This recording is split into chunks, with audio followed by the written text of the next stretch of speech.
Hello, everyone. I'm Ellen Sentier, and this is Celtic Noir. Today, the podcast story is going to be another little chapter from Hollowbone, which has just gone on to pre-order on Smashwords and Amazon, if you're interested in the whole thing. But before you actually get in there, how about listening to another chapter, seeing if it's your book? Always a good idea. So let's go. Let's see what is happening in Hollowbone this time. Because last time when I did it, we were talking from Jan's point of view, our heroine's point of view. This time, we're going from her partner's point of view, Jack's, and it's different.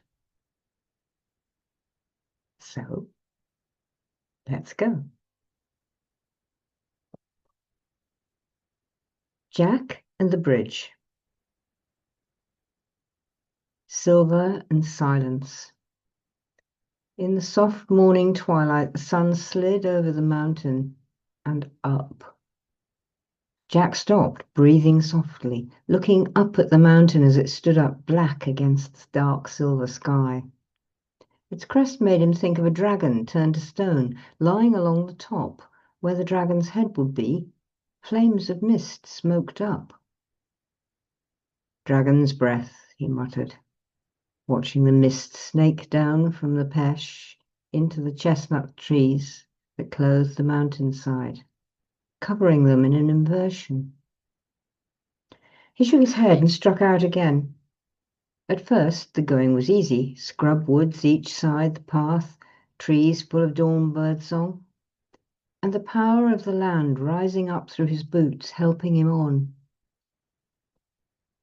The land welcomes me home, he smiled, letting his fingers trail through the leaves. Part of him wanted to slow down, luxuriate in the journey, but that wasn't possible. This isn't a pleasure jaunt, he reminded himself, even if it's pleasurable right now.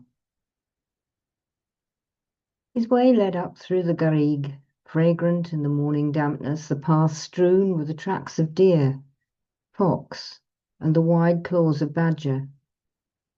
He trekked on up into the cover of the chestnut forest.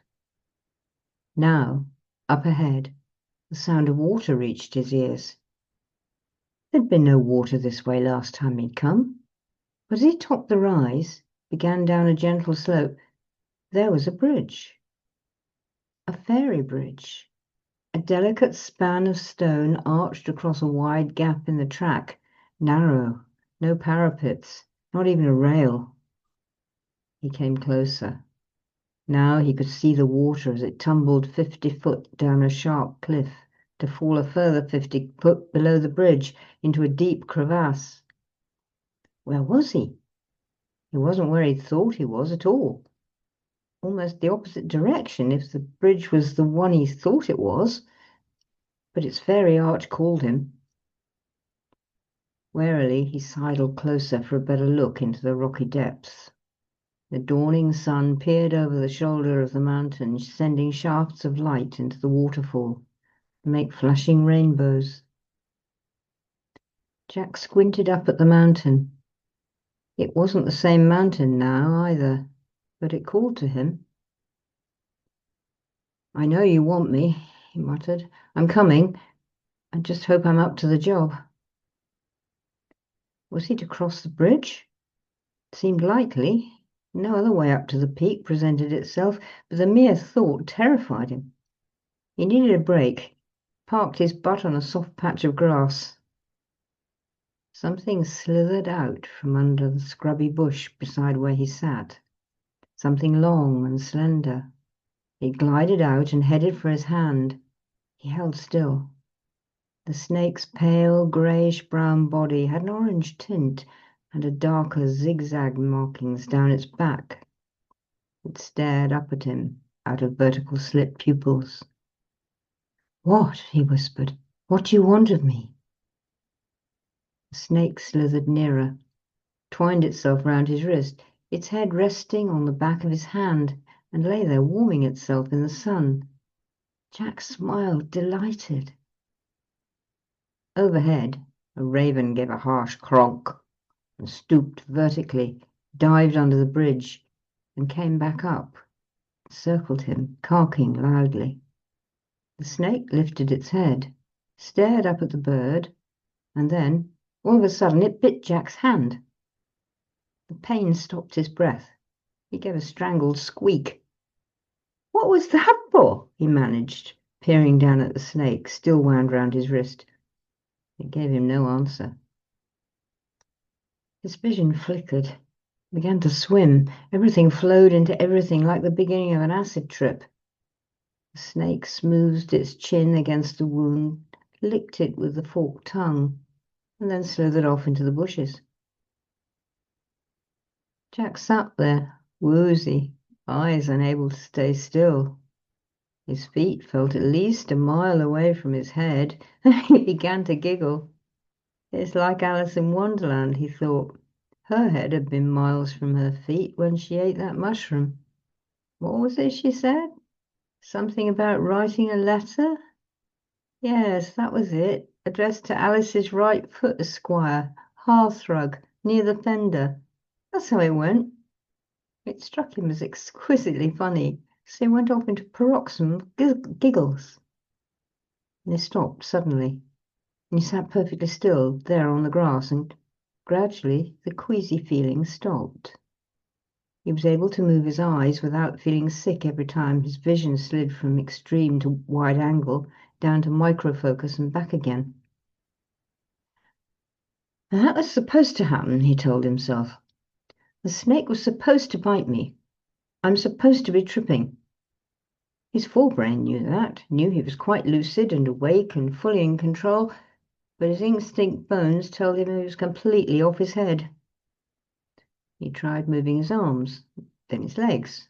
Everything seemed to work normally, even if it did require one hell of a lot of focus and concentration to make it happen. Autopilot on the blink, he thought to himself. Carefully, he rolled over onto his knees, planted his walking staff on the ground, and climbed up it to standing. His head swam. He thought he was about to fall, but then again his vision settled. Very slowly, very carefully, he turned towards the bridge. The whole waterfall swam as he looked at it. First it in huge to fill the whole of his vision, then it slid to microscopic, so it felt like he was looking down the wrong end of a telescope. Oh, shit. His legs rocked. He nearly plummeted back to sitting again, but clung to the staff. Goddamn, it was still this side of the bridge. He would have to walk across that skinny stone span in this tripped-out state? Really? And no handrails. The ravens circled lazily above, chuckling cronks down at him. Bastards, he gestured, fist up at the bird, then back at the bush where the adder had disappeared. The bird hovered overhead and shat. It landed on his hat. Bastards, he whispered again. But he had to cross the bridge. No help for it. Whatever it was the mountain wanted him to do, it was the other side of that terrifying bridge. Otherworld only tests you up to your limits, he reminded himself. Never beyond, he told himself again. Then his head repeated it for good measure, assuring him. His stomach hoped sourly that just for once his head had got it right. That'd be a turn-up for the books. Bastards, he muttered again, for the third time, and gritted his teeth. He took 5 slow, unsteady steps towards the bridge. It felt like 5 miles, and each mile seemed to take an aeon, but he made it. He stood at the edge of the span, his breath coming shallowly, swallowed, took a breath, and placed his right foot on the stone. Instant tingling shot up his leg like electricity, rooting him to the spot. Then his left foot took a step. Now both feet were on the bridge, both legs tingling like fire. He took Another step, another, then another step, step, step, until finally he'd made it to the middle, and then he had to stop. He wanted to go on, but his guts told him he had to stop. Something had to happen. He stood, wobbling. The bridge seemed to sway under him as if there were a high wind, but there was never a breath of air.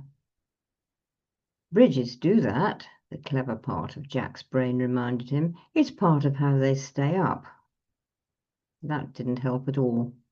Jack felt as if he floated in space. Ever so carefully, sliding one foot at a time, he turned to face downstream. Waterfall roared hungrily behind him.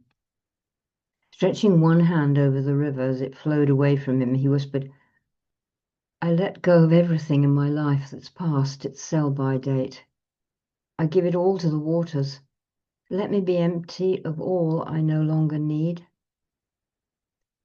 Hope to all the gods that doesn't include Jan, he thought.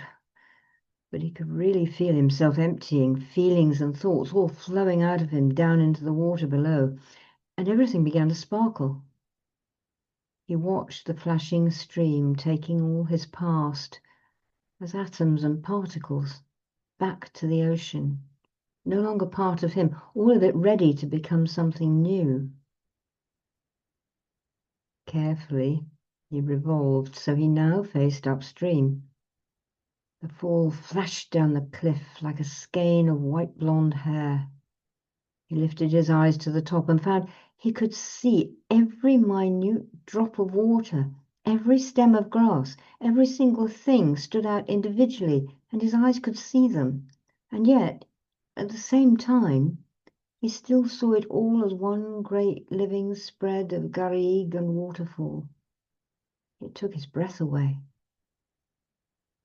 He stood, rocking slightly on the narrow span, swaying in time with the bridge, a crazy grin on his face, breathing harsh with fear, while excitement gripped his entrails.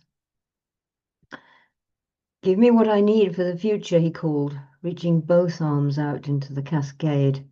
Give me what I need to do this work. The water thundered and roared.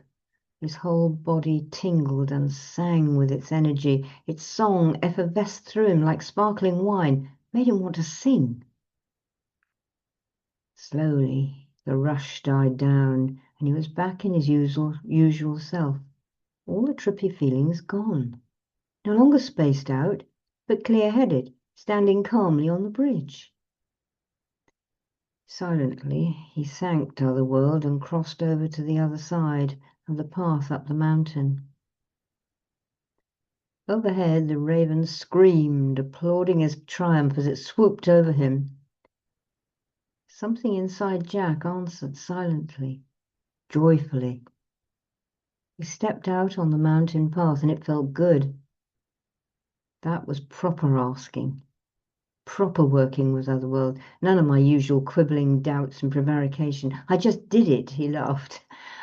But it took an adder's bite and an acid trip to get me out of my blasted head, so I could. Just hope I can do what's needed when I get there. He nodded up at the peak. Wherever there turns out to be. I still don't know where I am, let alone where I'm going. Just guessing it'll be the top. Jan always said the first night nerves are good. And today is my first starring solo performance for a long while. Blech.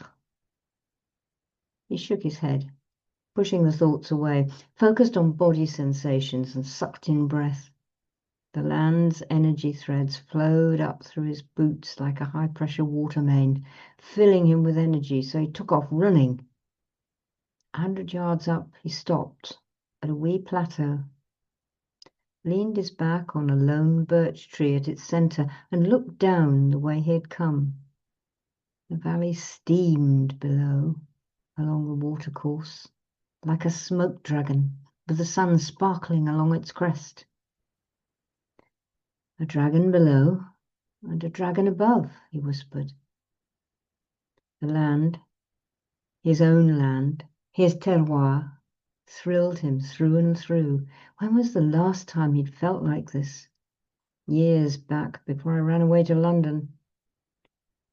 He laid his palms on the birch trunk behind him.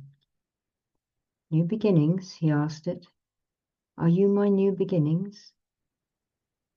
Suddenly he crouched over, falling to his knees, the pain in his chest unbearable. But not without her, not without Jan.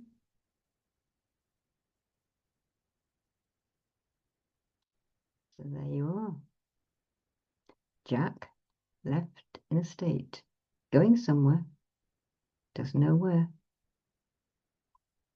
That's it for this week. I shall see you all again next week. So in the meantime, you have fun. You take care. And I'll see you all on the other side.